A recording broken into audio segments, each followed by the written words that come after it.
Assalamualaikum dan selamat datang ke Solat Rasulullah Official. Allah Hamidah. Jangan Allahu Akbar goyang-goyang. Tak sah. Pasal badan anggota berat. Banyak orang dia tak sempat. Itu sebabnya sebenarnya kita beribadat ini ada dua. Yang pertama sekali kita keikhlasan itu. Yang kedua kita rasa bahawa kita sedang menghadap Allah. Dan semayang mata mandang tempat sujud, hati ingatkan kepada Allah yang disembah itu. Tangan kena jaga, jangan menggaru sana menggaru sini. Pas ya, sallallahu hamidah, berhenti semua.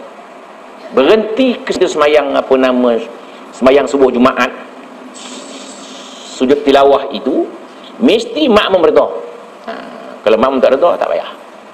Dan tiap-tiap subuh Jumaat pun hendaklah kita pastikan tidak semesti tiap-tiap minggu, supaya neraka dah menyala-nyala dah, nak menyangga dah, tertik rasa hati kita. Begini rupa-rupa neraka. Kalau aku tahu dululah, aku tak hidup dalam dunia pun tak apa.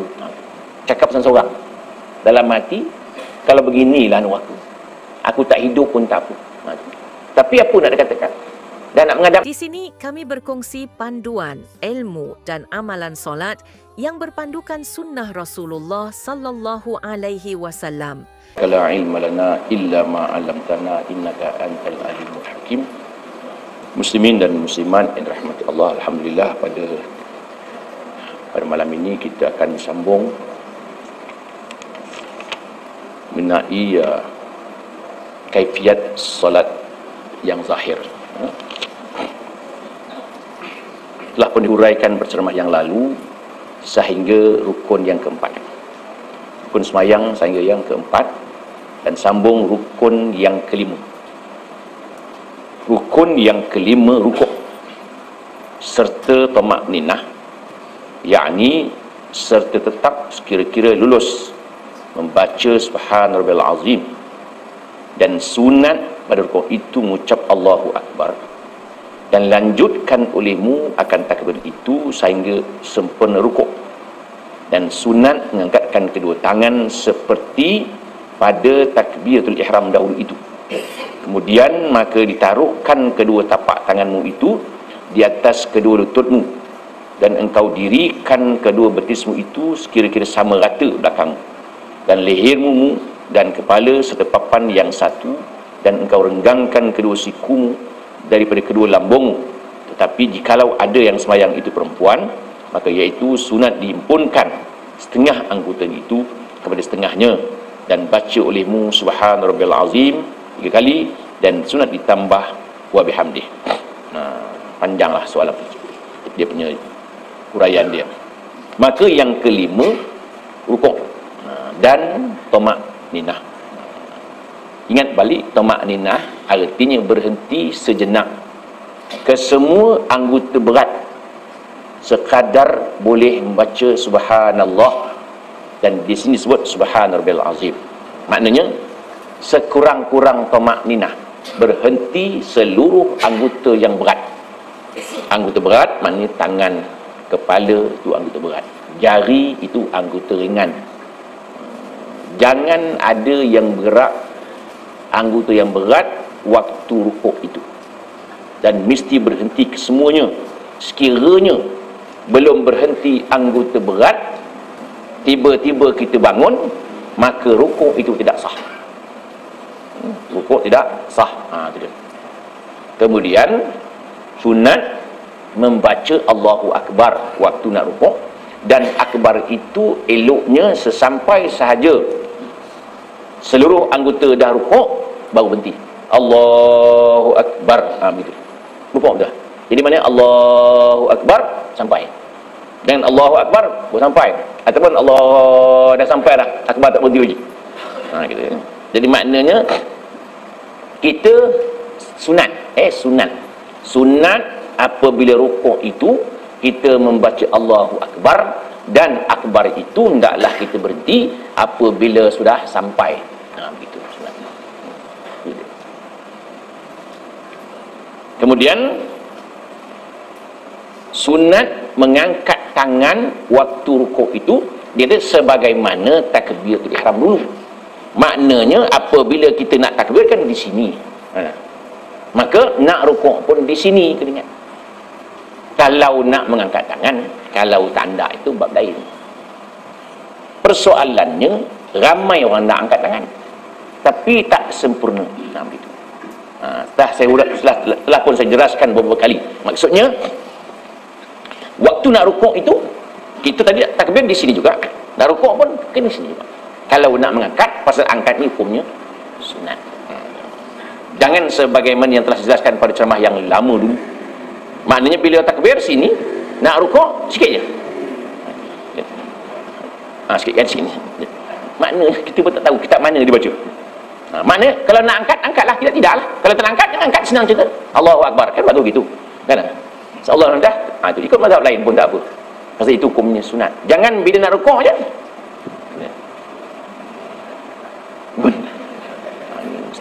Bukan orang sini, orang tempat lain lah. Maknanya nak semayang betul lah. Nak semayang, kalau askar itu tabik, mesti begini. Jangan tabik begini. Itu pun orang takut tabik mesti betul-betul dengan Allah Ta'ala kan sambil lewa saja. Dan waktu rukuk itu hendaklah merenggangkan ni, merenggangkan. Kalau perempuan dirapatkan. Begitu. Pasal orang lelaki ni ketiak dia wangi, tak apa kan. Itu kaedah dia. Jadi letakkan tangan di atas lutut. Kaedah dia begini. Maknanya tangan ini sekurang-kurangnya kalau ia rukuk, tangan sampai dekat lutut, walaupun tangan tidak letakkan di atas lutut. Meletakkan tangan di atas lutut itu hukumnya sunat. Kalau tak letak, tidaklah menjadi batal semayangnya. Sekurang-kurangnya tangan sampai dekat lutut waktu ia rukuk itu. Maknanya kita letakkan ini ya. Letak sini. Sunat jarang ni, jarang. Waktu sujud rapat tangan. Waktu rukuk tangan letak lutut jarang. Jadi maknanya kalau kita letak pun tak apa begini ya. Sampai tak? Sampai sah. Jadi macam kangaroo sudah kan. Betul. Soalannya ialah sah tak? Jawapannya sah. Tetapi sunat meletakkan tangan di atas lutut dan jalangkan. Belakang samakan. Itu sebabnya tamakninah tadi letak Allahu Akbar, berhenti semua. Baru sampai Allah Hamidah. Jangan Allahu Akbar goyang-goyang. Tak sah. Pasal badan anggota berat. Banyak orang dia tak sempat. Itu sebabnya sebenarnya kita beribadat ini ada dua. Yang pertama sekali kita keikhlasan itu. Yang kedua kita rasa bahawa kita sedang menghadap Allah. Dan semayang kita ini semayang yang terakhir dirasakan. Aku nak mempersembahkan kepada Allah semayang yang terakhir, subuh besok belum tahu. Maka semayang ini semayang yang terakhir. Nak semayang betul-betul punya semayang. Biarlah lambat sikit. Ada rasa kerinduan, dia tamalluq, rindu kepada Allah Subhanahu Wa Taala. Kalau semayang kita sudah nak laju, sudah nikmat, manisnya beribadat sudah tidak ada lagi. Manisnya itu. Jadi kita kan waktu itulah masanya pun kita nak berdialog, nak berbisik, nak mengadu hal kepada Allah Subhanahu Wa Taala. Maka kalau nak rasa manis beribadat, kita rasa rukuk pun sempurna, bangun daripada rukuk pun, sujud pun sempurna. Dengan kian rukuk itu dia rukuk sungguh. Biar lambat sikit rukuk. Dia berhenti semua anggota. Itu sebabnya kita ada dikata mencuri dalam sembahyang. Pasal mencuri, Allahu Akbar, Allahu Hamidah, mencuri banyak. Tak cukup daripada tamakninah. Kemudian dia kata dirikan kedua betismu. Betis tegak betul. Jangan goyang. Betis tegak. Itu sebabnya gini ya, maksud tegak betis ni. Sebab ada orang semayang betis ni betis tegak macam tadi lah. Begitu. Bukan gini kan? Itu orang buang air dalam lalang. Begitu. Itu kena. Itu kena tegakkan betis. Itu maksudnya. Habis. Dan sunat membaca Subhana Rabbiyal Azim. Kemudian sunat tambah wa bihamdi. Ada setengah pendapat mengatakan wa bihamdi itu hadisnya daif. Hadisnya daif. Hadis daif ini boleh dipakai kerana ia dipanggil fadailul a'mal, amalan yang utama yang baik. Jadi kita baca subhana rabbiyal azim, tambah lagi wa bihamdi. Kalau nak tambahlah, tak nak tambah pun tak apa. Dibaca 3 kali. Dan jika engkau semayang seorang atau engkau imam, padahal redha makmum itu dengan dilanjutkan, maka lebih olehmu daripada 3 itu hingga 7 kali atau 9 atau 11 kali, itu terlebih afdal. Maknanya kalau semayang seorang-seorang, 3 pun boleh, 5 lagi bagus, 7 lagi canggih, 9 lagi afdal, 11 lagi bagus.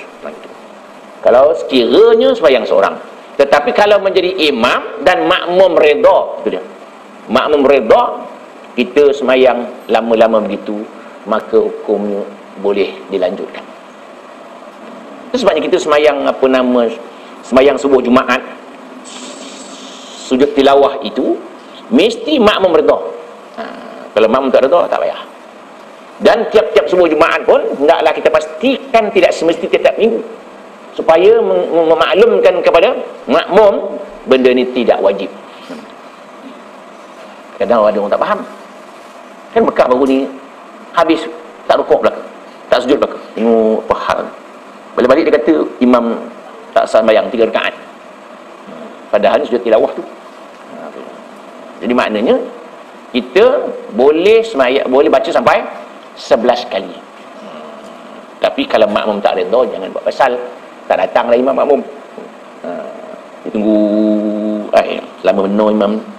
Gila imam tu kata. Jadi imam lah gila, padahal dia yang gila. Boleh sampai 11 kali.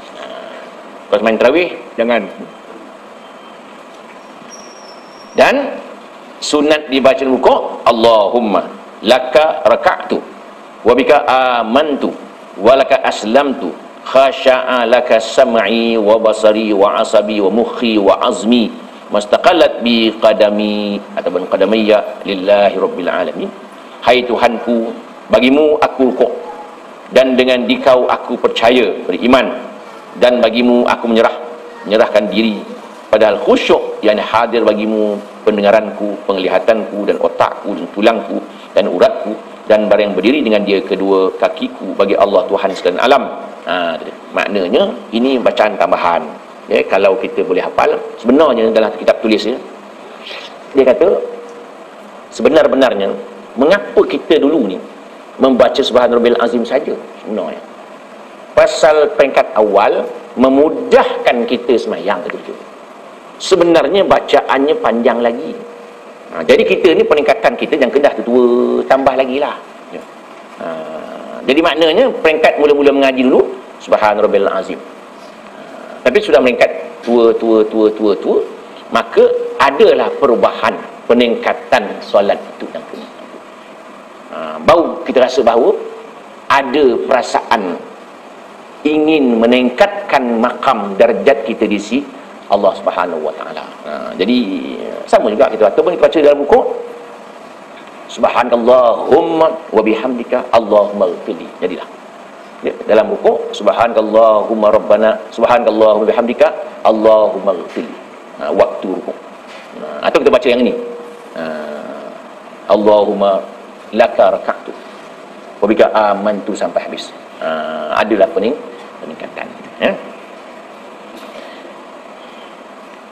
Dan makna khusyuk itu menghinakan anggota serta hadir hati.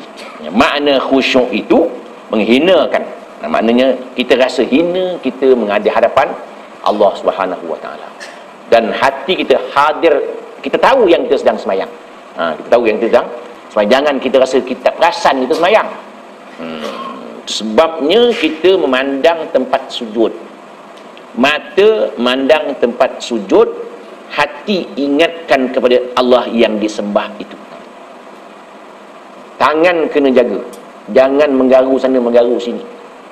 Pasal apabila gatal, kalau digaru sekali, maka gatal tempat lain. Gatal sini, garu. Sini pula dia. Passion tu dah. Tapi kalau tak garu, dia tak garu dah. Gatal itu akan beralih. Kalau ia tak menggarulah ia sampai ke sudah. Kalau ia menggaru, akan menggarulah sampai ke sudah. Tu tak saya cuba test. Tahan, gatal tak apa. Tak gatal dia. Tetapi kalau garu yang gatal, maka menggatal lah ia selama-lamanya. Itu kaedah dia. Yang keenam i'tidal, serta tamakninahkan dalamnya. Maka angkatkan akan kepalamu pada ketika i'tidal itu hingga berdiri betul, serta engkau angkatkan kedua tanganmu seperti dalam takbiratul ihram dahulu, dan baca olehmu sami Allahu liman hamidah, artinya telah mendengar Allah Ta'ala akan seorang yang muji akan dia. Maka apabila betul berdiri, maka baca olehmu Rabbana lakal hamd mil as-samawati wal mil al-ard mil ma syi'ta min syai'in ba'd. Maksudnya, bagimu segala puji padahal memenuh tujuh petala langit dan memenuh tujuh petala bumi, dan barang yang engkau kehendak dari sesuatu yang kemudian dari langit dan bumi itu. Dan sunat engkau baca doa kunut. Jadi lepas i'tidal, lepas rukuk, kita i'tidal. Dipesan lagi dalam kitab ini, hendaklah mengangkat tangan sama dengan takbiratul ihram dulu. Di sini baliklah. Mana bangun daripada rukuk tadi pun begitu. Bangun pun, maksudnya kalau rukuk tadi saya kepesankan sama aja. Allahu Akbar, rukuk pun di sini, Subhanallah pun di sini juga. Jangan bila bangun tu kita sambil lewur saja. Dan dipesankan supaya tegak betul. Banyak orang sembahyang sunat tak tegak, nak cepat gini, itu dia bagi tu. Kalau rukuk, Subhanallah alhamdulillah, berhenti semua, berhenti ke semua anggota, jangan separuh. Maksudnya Subhanallah alhamdulillah sikit ni, betul. Kan tak sah. Lebih selamat kita sah semayang. Pasal semayang pun tak ada guna. Bila semayang tidak ikut undang-undang, maka tidak ada apa artinya. Betul Nabi saya di zaman ala ummati salun wal salun, akan sampai masa umat aku semayang, sebenarnya mereka tidak semayang. Mesti tegak ke semua anggota, tegak betul. Jangan goyang-goyang pun jangan. Anggota berat. Jadi sallallahu liman hamidah, berhenti. Kan gitu. Jangan sallallahu hamidah, sedap lah goyang. Allahu Akbar, tak sah lah. Dia belakang dua, depan dua, empat dah, habis batal. Sallallahu hamidah, berhenti. Apa salah? Sedap pula goyang tu. Tu tak sah. Itu peningat. Ini biasanya kalau sembahyang seorang, sembahyang sunat pula. Sedap dia. Dia tak kisah pahala tak pahala. Dan baca Rabbana lakal hamd mil as-samawati mil al-ardi mil ma syi'ta min syai'in ba'd. Itu kalau itu biasa kita bacalah. Dan sunat membaca doa kunut dalam i'tidal pada rakaat yang kedua sembahyang subuh, sunatlah. Jadi maknanya, ingat leh, kunut itu maknanya taat.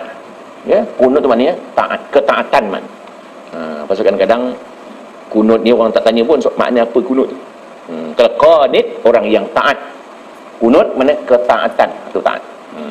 Sunat membaca doa kunut. Itu sebabnya kita doa kunut ni sebenarnya memang dia punya maknanya cukup bagus. Minta hidayat, minta awal-awal yang minta.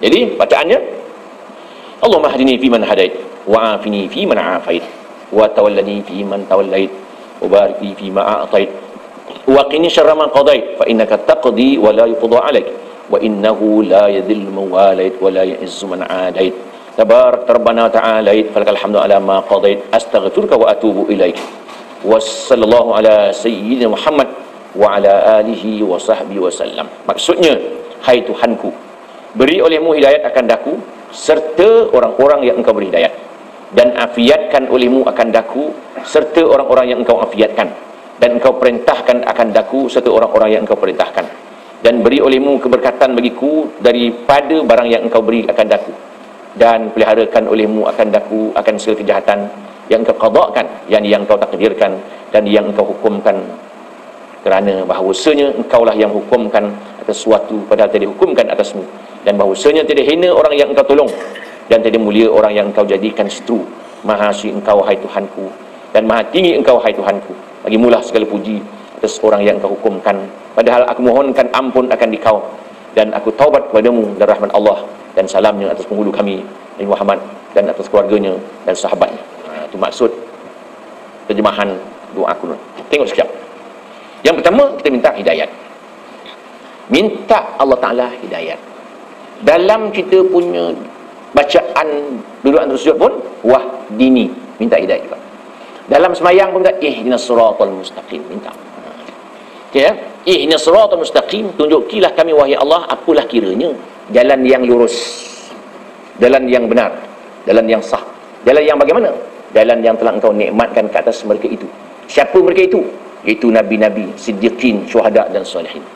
Ghairil maghdubi, bukan jalan yang dimurkai, bukan jalan Yahudi.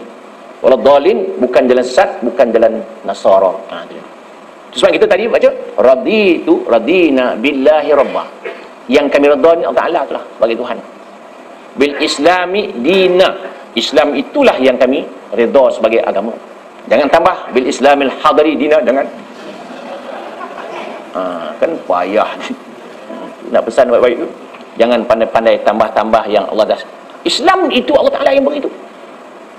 Dari Nabi Adam sampai Muhammad, Islam itulah.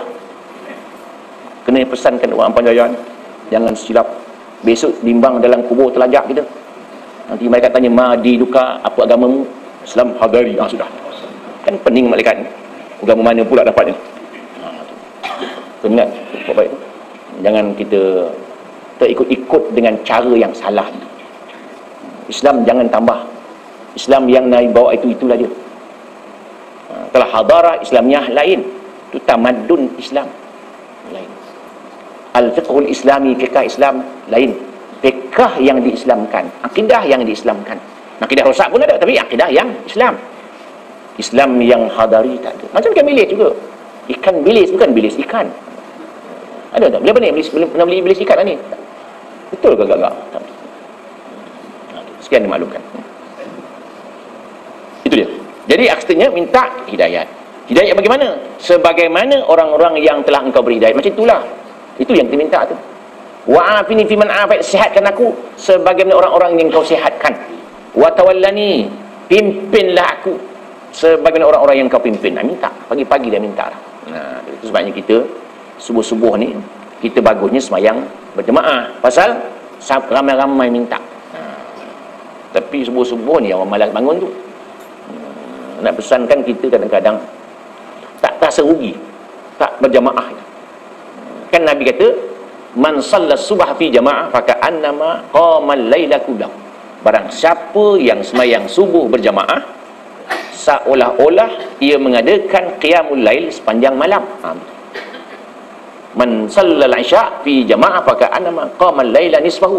Barang siapa yang semayang isyak berjamaah, seolah-olah qiyamul lail separuh malam. Jadi subuh ni kita ingat ya bahawa bangun telik mata itu sudah alhamdulillah dah. Sebagai syukur kita kepada Allah, kita sujud berjamaah. Doa pun sama-sama minta. Hidayat minta kepada Allah Subhanahu Wa Taala. Tidak ramai orang yang boleh sembahyang subuh berjamaah sekarang. Mengeliat dia. Jadi maknanya besok di padang mahsyar baru perasan. Kita bangun malam mudah malas, sembahyang subuh Jumaat pun malas. Satu hari Nabi Daud bertanya, "Ya Allah, ya Tuhanku, adakah makhlukmu yang paling banyak berzikir di waktu malam?" Allah jawab, "Ada." "Siapa wahai Allah?" Kata beramal malam. Kita tidur. Baik kata bagi kita sikit. Kalau kata tahu tak malu kita. Luqman pula berkata, "Wahai anakku, jangan kau lebih teruk daripada ayam jantan." Ayam jantan bukan bangun saja, menggerakkan orang tidur. Tak hebat ayam tu. Tak pernah ayam mogok. Pernah tak ayam hujung lebat, sap kokok sejuk dia tu. Bila ayam kokok ngantuk ni. Tak ada. Tak canggih ayam pada kita. Dia bangun dan menggerakkan orang tidur, kan canggih. Kita memang gerak orang tidak dah. Bangun pun tidak. Itu kelebihan kita lah pula gitu. Gitu. Jadi maknanya kita mau lebih hebat pada ayam itu. Nak lawan katak tak terlawan dah. Katak tak masuk syurga tu, tak masuk neraka, tak masuk syurga pun beramal malam gitu. Macam ada harapan. Itu dia minta. Tu saya ingat pesan kata tu. Kita pada mahsyar besok, pada mahsyar. Neraka dah menyala-nyala dah, nak menyangga dah. Tertik rasa hati kita. Begini rupa-rupa neraka. Kalau aku tahu dululah, aku tak hidup dalam dunia pun tak apa. Cakap seorang dalam mati, kalau beginilah neraka, aku tak hidup pun tak apa. Tapi apa nak katakan? Dan nak menghadap neraka dah. Itu sebabnya daripada mahsyar besok nak pesan. Orang yang paling berat soal, orang kafir lah. Orang kafir, orang musyrik, orang murtad, orang munafik, ini soalan yang berat. Habis, itu orang kafir lah. Kemudian orang yang paling berat lagi soalan yang Allah timbulkan daripada mahsyar ialah pemimpin nombor 1 dalam sebuah negara. Soal. Ditanyanya pemimpin itu, bagaimana engkau dapat kepimpinan ini? Apa cara? Betul ke tak betul? Kemudian keadilan yang kau lakukan betul atau tidak? Bukan senang dia pemimpin. Kemudian yang kedua, yang paling berat, ulama juga. Jangan pemimpin, ulama pun kena. Kerana ulama yang dipelajarinya, yang dipraktikkannya tak sama. Islam agama, pengajian yang dituntutnya dulu tak sama apa yang dilaksanakannya. Kemudian orang awam pula, semayang yang pertama soalan. Kemudian pembunuhan, membunuh orang. Di sini ibadat, semayang yang pertama sekali. Betul, kita semayang betul. Yang kedua, kalau kita bunuh orang, ni persoalan yang amat berat. Apa cara pun. Sebabnya membunuh orang ini, kalau bunuh orang, dosanya seperti membunuh kesemua orang dalam dunia ini. Ulama berbincang bang pembunuhan ini amat panjang. Sehingga akhir-akhirnya sampai ada yang mengatakan Allah tak terima taubat orang yang bunuh orang itu. Itu sebab tuan-tuan ada pesan sikit. Kalau kita dapati orang itu membunuh orang, hendaklah kita balas bunuh itu, bunuh balas itu mesti pancung hukumnya.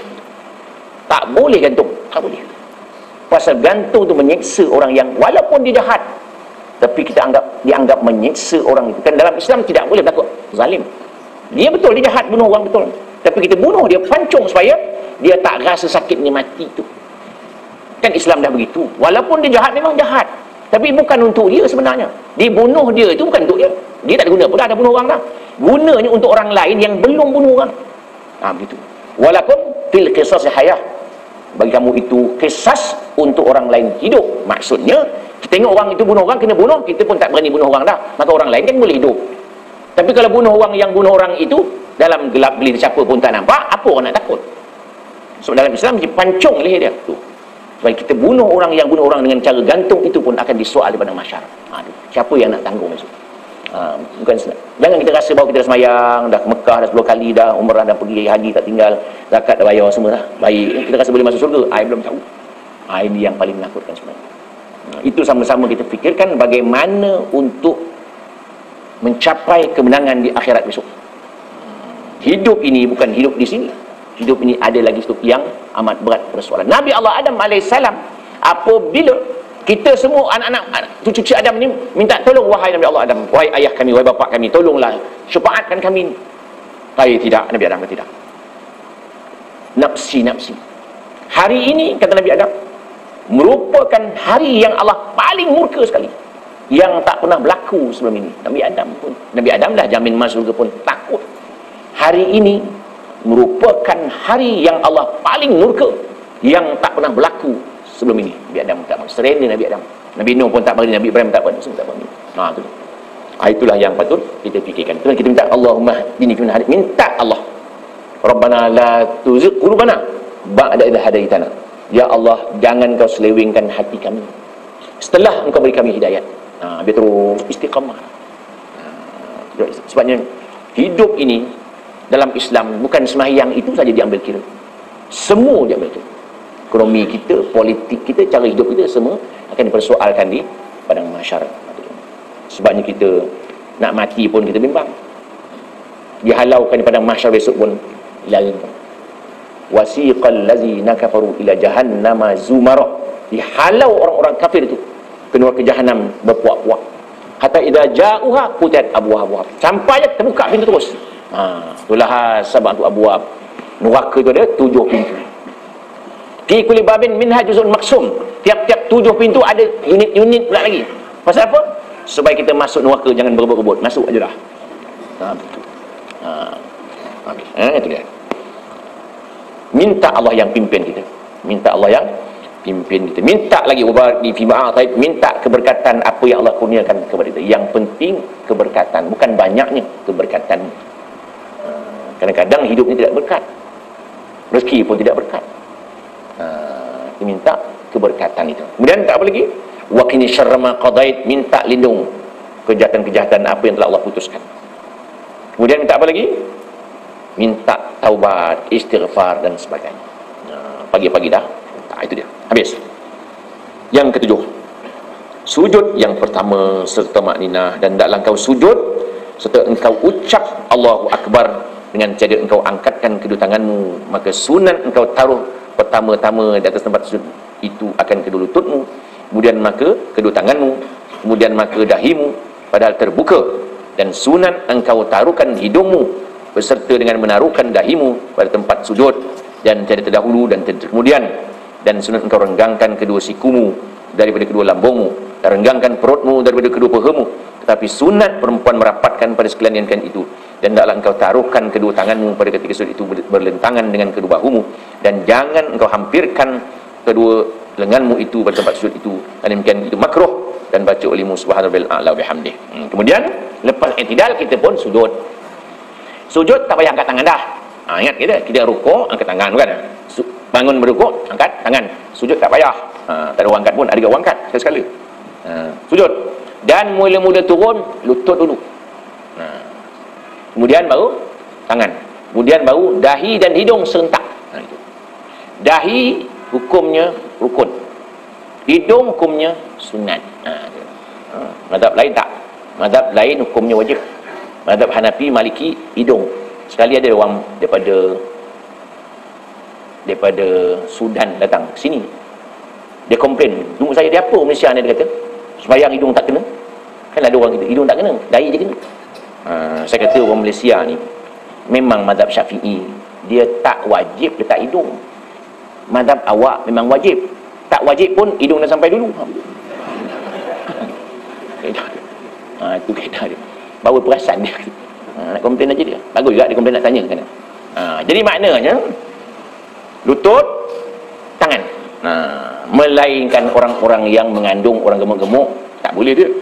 Turun lutut dulu, terbalik dia. Itu bab lain. Boleh. Maknanya turun tangan dulu baru lutut. Orang awam ni lutut dulu baru tangan. Dah tangan terus kita sunat serentak, dahi hidung serentak letak.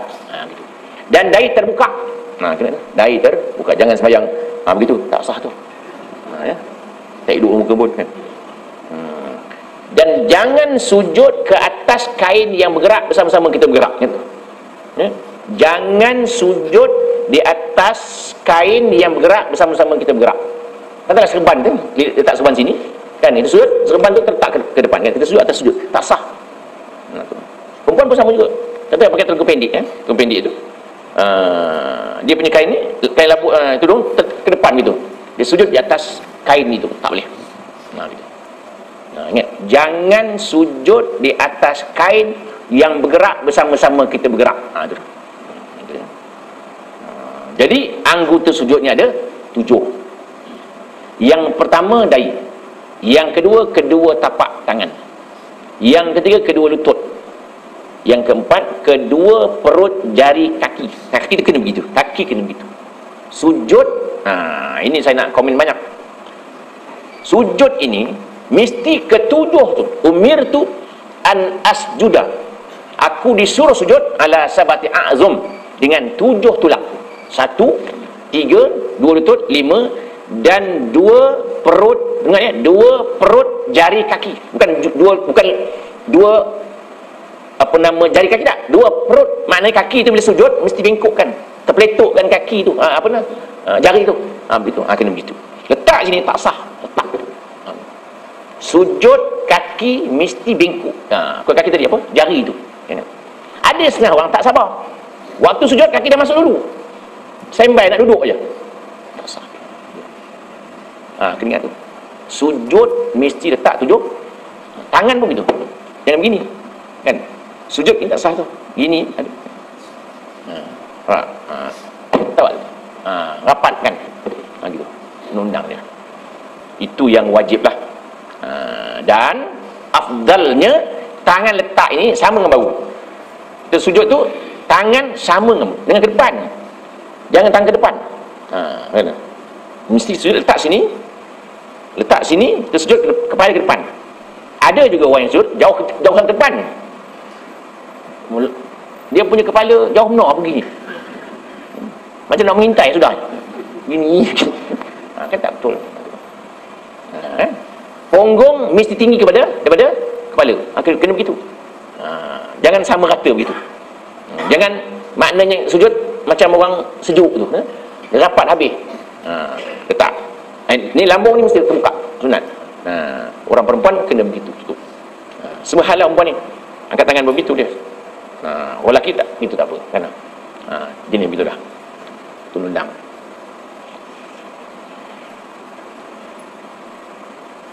Dan sunat membaca subhana rabbil a'la wa bihamdih 3 kali, 7 kali, 11 kali, iaitu terlebih afdal pada orang yang sembahyang seorang atau imam yang redha makmumnya dengan dilanjutkannya itu. Dan sunat bagi keduanya itu baca kemudian tasbih itu subun qudusur rabbul malaikatu ruh Allahumma laka sajadtu wa amantu wa laka aslamtu sajada wajhil ladzi khalaqahu wa sawwarahu wa syaqa sam'ahu wa basaruhu bihawli wa quwwatihi tabarakallahu ahsanul khaliqin. Ini kita baca waktu biasanya surah tilawah, juga boleh baca waktu kita sujud. Tambahan daripada yang sujud bacaan 9 kali, 11 kali tadi. Yang ke-8, duduk antara dua sujud serta makninah, maka engkau angkatkan kepalamu daripada sujud padahal engkau mengucap Allahu Akbar hingga duduk betul, dan duduk engkau ketika itu atas kakimu yang kiri dan dirikan tapak kakimu yang kanan, dan engkau taruhkan kedua tapak tanganmu itu di atas kedua pahamu dan baca olehmu Rabbil fili warhamni warzuqni wahdini wajburni wa'afini wa'fu anni. Maknanya dah sujud selesai tamakninah sab. Kita pun bangun daripada sujud, duduk antara dua sujud, dan saya jelaskan di sini tidaklah dengan ikhtiar. Maksudnya kalau terperanjat tengah sujud meretum bunyi meriam, terduduk dia, itu tak pakai, kena sujud balik. Bangun tu dengan tidak kehendak kita, dia mesti ikhtiar. Ataupun kalau sikit kita sujud, lama tunggu imam, apa hal imam lama sangat ni, belum lagi. Kalau kita bangun, kita ingat dengar semacam seorang Allah, macam kita dengar orang Allah Akbar, kita pun duduk tengok imam belum lagi, kita boleh pilih antara dua, sambil tunggu waktu duduk itu atau sujud balik. Sujud balik itu bukanlah menambah sujud, tak, kerana kita tidak menyalahi imam. Ataupun tengah-tengah sujud ular nak lalu dulu.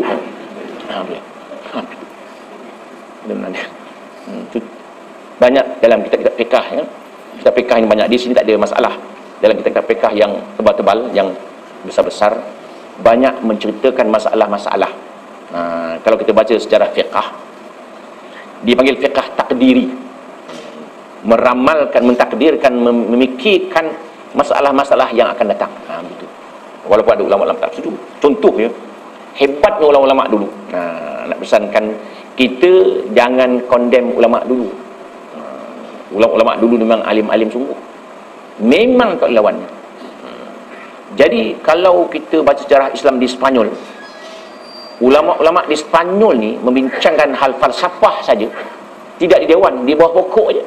Hebatnya. Mana orang awam terlalu alim, orang awam. Orang zaman dulu mikirkan akan datang. Jadi masalah akan datang sudah siap dah. Masalah akan datang sudah pun siap. Maknanya apa yang akan berlaku akan datang sudah siap, tak payah apa susah. Contoh yang saya pernah jelaskan dulu, dia kata kalau sekiranya berlakunya pencantuman binatang buas, binatang jinak, mana lahir anak, wajib zakat atau tidak, jawapan sudah siap, dah ada dalam kitab dah. Dulu ni kita kata bahawa tidak boleh berlaku. Ulama-ulama dulu telah mikirkan. Itu sebab kita bila lahirnya selembu itu, kan, seladang dengan lembu, dia dapat anaknya selembu. Masa itu televisyen sibuk cari saya nak tanya hukum kena zakat tak. Baru seekor. Dah tanya dah. Adakah wajib bayar zakat? Sekira cukup nisab. Kalau sekiranya berlaku ketentuman di antara binatang luas, buas, binatang jinak. Mana? Jawapan dah siap dalam kitab dah. Saya kata dalam kitab dah. Wajib bayar zakat sekiranya cukup nisab. Selembu akan ikut nisab lembu lah, 30 ekor. 30 ekor lembu wajib bayar zakat. Begitu. Maknanya ulama-ulama telah memikirkan pada masa yang akan datang. Sama juga kita makan pil kan. Perempuan makan pil apa namanya, jangan datang haid itu. Dah ada dah siap dah. Dia kata orang perempuan itu tidak wajib, orang perempuan itu wajib sembahyang walaupun haidnya tak datang kerana makan ubat. Dah ada dah siap. Tu. Makna dah ada siap dah. Jadi ulama dulu dah mikirkan pasal apa? Terlalu alim dah. Tak ada habis dah nak fikir dah. Memikirkan yang akan datang pula. Begitu. Begitu. Sama juga. Dia kata, hukumnya kita pakai beg tu. Beg kencing tu. Orang kencing pakai tebuk. Tebuk di atas, tebuk di bawah. Sekira tebuk di atas pusat, maka tidak batal sembahyangnya. Kalau tebuk di bawah pusat, maka batal sembahyang. Dah siap dah. Begitu. Jadi maknanya, ulama dulu jangan lawan sudah habis tu. Jangan lawan ulama dulu. Dan sekarang ulama sekarang ni pun lawan ulama dulu juga. Something tak masalah. Yes. Begitulah. Kita duduk antara dua sujud, Allahu Akbar juga. Sampai angkat tangan.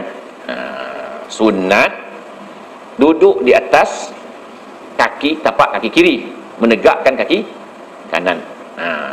Itu sunat. Bersela pun tak apa. Tapi tak elok dah rupanya. Kalau kata boleh tak kita semayang duduk atas sujud, elok bersela tu letak ini, letak tangan, boleh? Jawapannya boleh. Tapi hukumnya makruh. Duduk dipanggil duduk iftirash. Nama duduk dipanggil duduk iftirash. Maka bacalah kita, Rabbighfirli, ya Allah ampunkan aku. Warhamni, rahmatilah akan aku. Warzuqni, beri aku rezeki. Wahdini, beri aku hidayat. Wajburni, kayakan aku. Wa'afini, afiatkan aku. Wa'fu'ani, maafkan aku. Jadi maknanya sunat kita membaca Rabbighfirli. Tak baca pun tak apa. Sunat juga. Yang ke-9, sujud yang kedua serta tamakninah, iaitu seperti sujud yang pertama itu juga, dan bacaannya setelah itu, maka bangkit duduk istirahat pada tiap-tiap rakaat yang tidak mengiringi akan dia tasyahud. Setelah itu maka bangkit engkau berdiri betul serta mengucap Allahu Akbar dan dilanjutkan akan takbir itu. Ini panjang, kita akan sambung kemudian. Saya jelaskan sedikit lagi bahawa sungguhnya kita sujud itu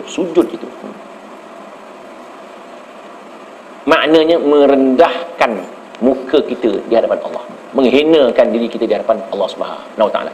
Tidak ada satu agama dalam dunia ini yang sujud tadi. Semua sembahyang tegak belaka. Sujud tadi. Oleh itulah kita diharamkan sujud kepada manusia. Diharamkan sujud kepada manusia. Kerana itu sudah menghinakan diri di hadapan manusia. Kita hanya boleh sujud di hadapan Allah Subhanahu Wa Taala. Dan sujud ini pun boleh menangkan fikiran. Ya, sebabnya kita katakan bahawa orang yang risau ini hendaklah menyebut Allah itu banyak kali. Bukan Allah, bukan. Tapi sembahyang itulah Allahu Akbar, Allahu Akbar kabira, walhamdulillahi katsira, subhanallah wa ta'ala. Kan banyak kali tu. A'udzubillah, bismillah, alhamdulillah, Allahu Akbar, sami'allahu liman hamidah, at-tahiyyatul barakatus salawatut thayyibatu lillah. Lagi assalamualaikum warahmatullahi wabarakatuh. Kan banyak juga. Begitulah tuan-tuan sekalian. Agaknya kita berhenti setakat dulu rukun yang ke-9 bersama yang akan datang. Wallahu a'lam. Setiap kali Nabi solat selepas tahiyat akhir sebelum bagi salam, fil alamin innaka hamidum majid, Nabi akan berdoa. Doanya begini: Allahumma inni a'udzubika min azabi jahannam wa min azabil qabri wa min fitnatil mahya wal mamat. 3 yang Nabi minta. Apa yang keempat Nabi minta? Wa min syarri fitnatil masihid dajjal. 10 tahun Nabi ulang doa ni. 10 tahun Nabi ulang doa ni. Kita solat maghrib tadi baca. Ogi kita. Terima kasih kerana menonton. Semoga apa yang dikongsikan hari ini memberi manfaat dan memperbaiki amalan kita. Jangan lupa like, share dan tinggalkan komen anda. Ingat, solat adalah tiang agama. Mari kita jaga bersama. Jumpa lagi di video seterusnya.